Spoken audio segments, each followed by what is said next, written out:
Harry Potter's Legacy actually had a gameplay trailer, which this is pretty left field, right? I think it was left field because it was like a state of play the week after the last state of play, and it was a state of play just for Harry Potter. So it seems like a marketing deal, if anything else. But I 100% thought this game, like, it's coming out next year, right? Oh, no, wait, no. No, end of this year now. Why did? Oh, it was meant to be this previous year, and then it got delayed. Yes, okay, yeah, it was meant to be last year.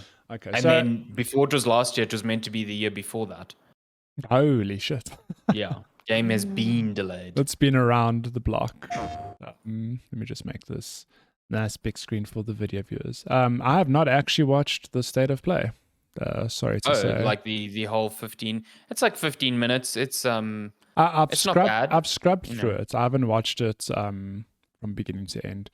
But I think, yeah, it's quite exciting to think of a open world Harry Potter game where you can, be a student doing your thing at Hogwarts. I think, if I'm not mistaken, it takes place before the events of the books and the films. Pretty sure it'd be before. Unless they go after and there's, a whole lot of tongue-in-cheek Easter eggs of like, oh, Harry Potter. Yeah. So it's like an open worldish thing in Hogwarts. You attend classes, which I assume is how you get different skills and spells and stuff like that. And then there's some really cool looking combat, lots of like pixel effects, and it almost looks like a third-person action game in a way. You're firing off spells and blocking them and doing stuff, in that regard. So I think what you and I both agree on is that the game looks shockingly pretty. Like I didn't expect that. Yeah, it looks pretty good. Looks pretty good. Yeah. Hang on, let me just skip through it's like a, it is open world-ish, so you and also like an RPG, so you are building your character up, like in terms of skills and abilities and stuff like that. I'm curious to see how hard they let you lean in on like one aspect versus another. Like, do you lean in on a certain type of spell? Do you lean in on a certain type of magical damage, and does that lock you out of other things? Or is it just sort of eventually you'll be able to cast like fucking everything? Yeah. Thing? So, I do wonder, like, contextually and in terms of spells, like, how flexible or how involved is the combat? I don't know. Guess we'll see. Because, I mean, it's the world of Harry Potter. There's a lot that they can do, but how they pull it off, I don't know. I guess we'll have to wait and see. So I didn't realize this is coming out end of this year. That's quite cool. And of course, I mean, it's not directly developed by her, but it is obviously her property. But like, there's a lot of shit surrounding J.K. Rowling and her anti-trans takes, and I mean, if you don't feel comfortable supporting that, that's totally fine. If you just really like Harry Potter and I guess don't know about J.K. Rowling's things, you should definitely read up on it, because it's it's good to know where your art is coming from. Either if you still engage with that art, that is completely up to you, but I think it's important to understand the context of those arguments. So it's upsetting because like I'm a huge Harry Potter fan, like love the books, and then it's just like it just sours the whole thing, Yeah, absolutely. And I think a lot of people are in that vein. Like, they love this world that was created. It's just like, wow, the person who created them is kind of shitty. So, and actually doing actual harm to people with a platform that big and entertaining bigotry in that manner. So kind of complicated, as is most things nowadays. But it's always good to to make informed decisions. You should read up on that stuff, and I know for a fact that a lot of people are unaware of J.K. Rowling's takes. So it's good to read up on that. So the hard pivot to looking at the combat actually looks really fun. Looks good. The combat looks pretty great. That's why I was saying it looks like a third-person action game, except like it's weird. Like it definitely looks like a character action game, but you're not like fighting a sword. It's probably like button presses to do all sorts of little things. What I do like is it's not like a shooter, because I know some past film adaptation games are like, okay, you have a reticle and that's where you're aiming your wand. This one kind of looks like you're just choosing locking what onto to cast, enemies, and which I think is a much better approach. It looks a lot more fluid, put it that way. Oh, damn. Cool. So that's coming out sometime. Holiday 2022. I would not be shocked if that, like, gets slips pushed to out next year again. But yeah. No. Cool. I suppose, speaking of Sony state of play, I don't know why did Sony have this as a state of play? Just for Yeah, it must be a marketing thing. Okay. Must have been a marketing thing. But keeping with Sony, as we alluded to a little bit earlier in the episode, Gran Turismo 7 review bombed as extended maintenance drags on. So yeah. So basically the game was taken offline for server maintenance, and there were patch notes that were put out, and it already got people riled up because turns out Polyphony were increasing the number of credits you need for cars, and this is like hot on the heels of criticism that it was already too high. Yeah. So it was like, okay, well, they saw that criticism or didn't, and we're just like, fuck that, we're going to make it even harder for you to grind for cars, or pay us more money to unlock cars, but just for context, you can 100% pay to get in-game credits, so it's that's shitty in a $70 game. I'm sorry, like to actively like skew it even more into the harder avenues, just anyway. So they took the game offline for that, and then I don't know if something went wrong or whatever, but the maintenance continued for well over 24 hours. The problem is that the game was literally unplayable because of this. So at first it was assumed that, there are online modes in Gran Turismo 7, but there is content that you can play offline when, servers are offline. That is super not the case, as people found out. I found out because I had a friend visiting. I wanted to show him GT7. And server was offline, and I was like, oh, okay, yeah, whatever. And it just sits on a loading screen. It doesn't even gracefully like exit. It comes up with a message being like, can't connect to server, whatever. So I was like, okay, cool. Clicked it, and it just sits on a loading screen, and it just sat there for 5 minutes. And I was like, something is very wrong. So I rebooted the game, tried it again, same thing. It doesn't get to like a main menu and be like, you can't play, which would be shitty, but at least then like it doesn't look like the game is just falling over itself. Yeah. But yeah, the game is literally unplayable without an internet connection, which makes no sense to me considering it is it's a connected online game. They obviously need a server connection to manage your currency and all that shit. But like, if I just want to race on a track, like I should be allowed to do that, surely, like in a game like this. So yeah, I mean, that is a terrible glimpse into the future of GT7 whenever Sony decides to pull the trigger on bringing down the servers, which, they have done. You look at Drive Club, you look at GT Sport, they've done that. So like, is GT7 just on a timer? I don't know. In 5 years, will you just not be able to play this game anymore? Don't know. Kind of garbage. No. It's garbage. Yeah, some hot garbage. Yeah. Cool. So yeah, the actual doo-doo water of the server. Shall we move on to a new announcement? The Quarry is an all-new teen horror game coming from Supermassive Games. So, keeping with the PlayStation link, these are the people who did Until Dawn, which was... Is that a PlayStation exclusive? It was an exclusive. I think at the time, but I don't think it is anymore. Yeah. They've been doing the... that anthology series. What's it called? The Dark... Man and Medan was one of them, yeah. The Dark Pictures anthology, that's the one, yeah.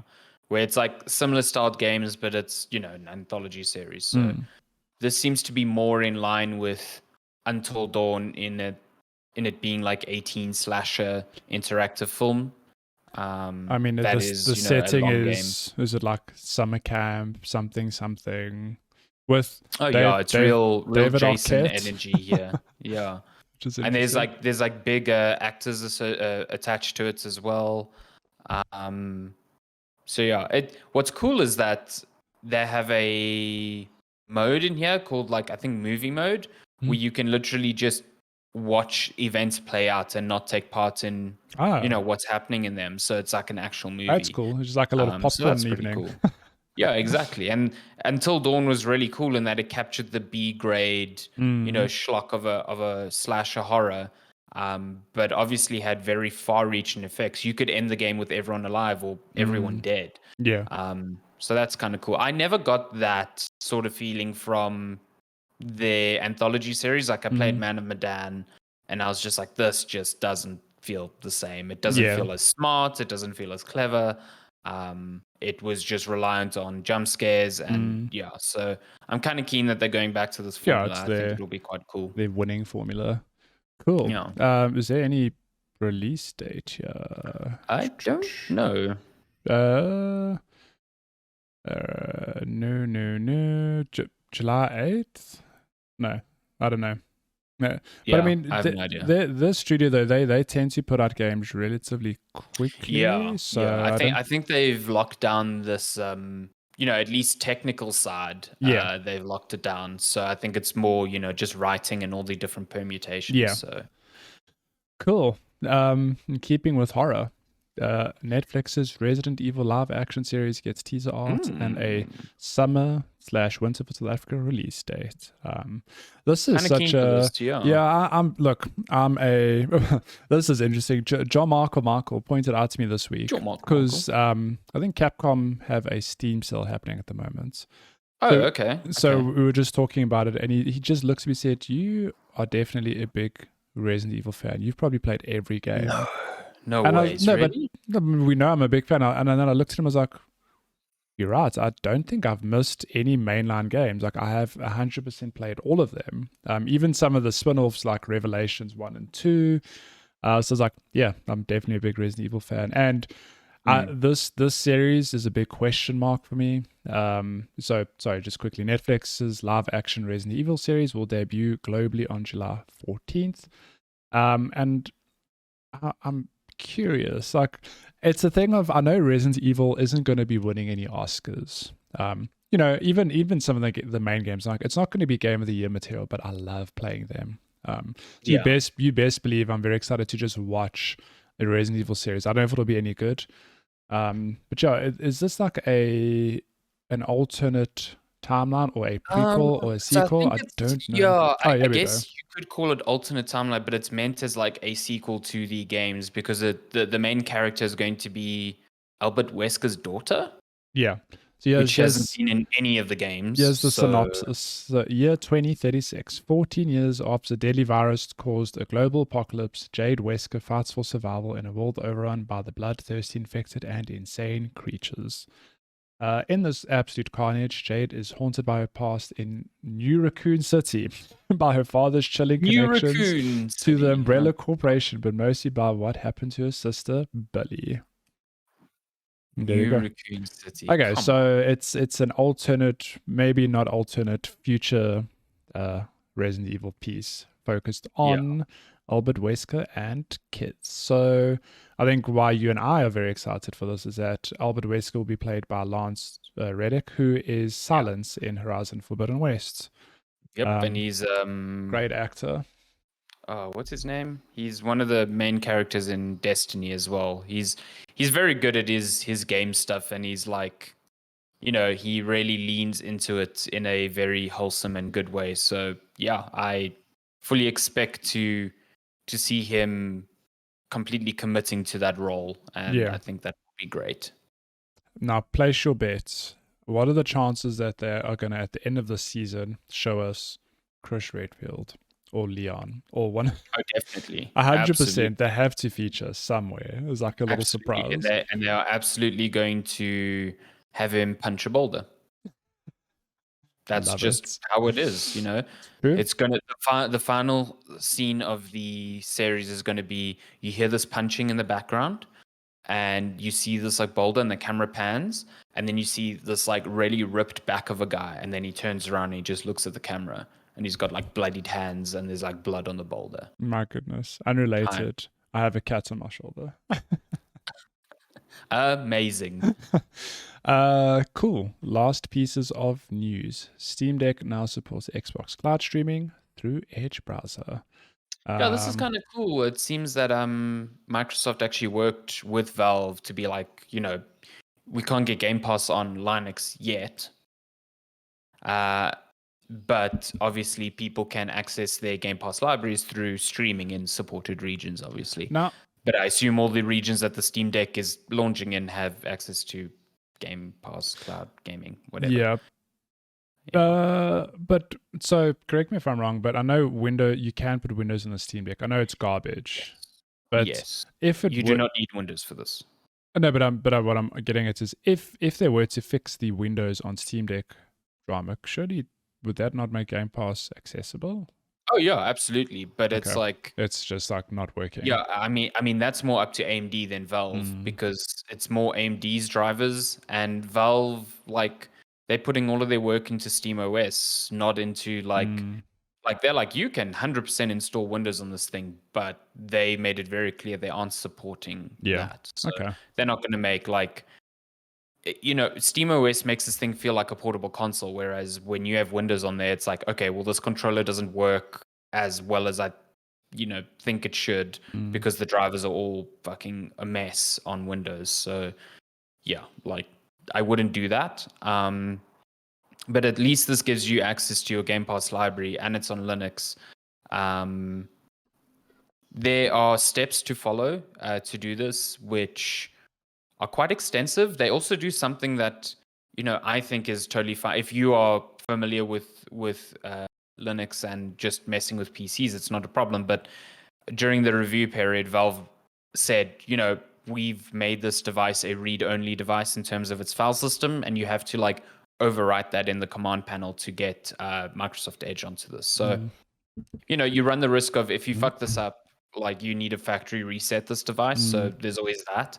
But other than that, seems pretty cool. And there's steps as well there to get the Edge browser to recognize all the inputs of the Steam controller as well. So yeah, it's pretty comprehensive, and good on Microsoft for, I think that's the extent of the kind of support they're going to give this. So like, we are not going to work tirelessly to get the Xbox app working on Linux just for the Steam Deck. Like, this is a happy medium. Okay. It's like a middle ground, whatever. Yeah, absolutely. Cool. And then last piece of news, Overwatch 2 beta starts April 26 on PC. Yeah.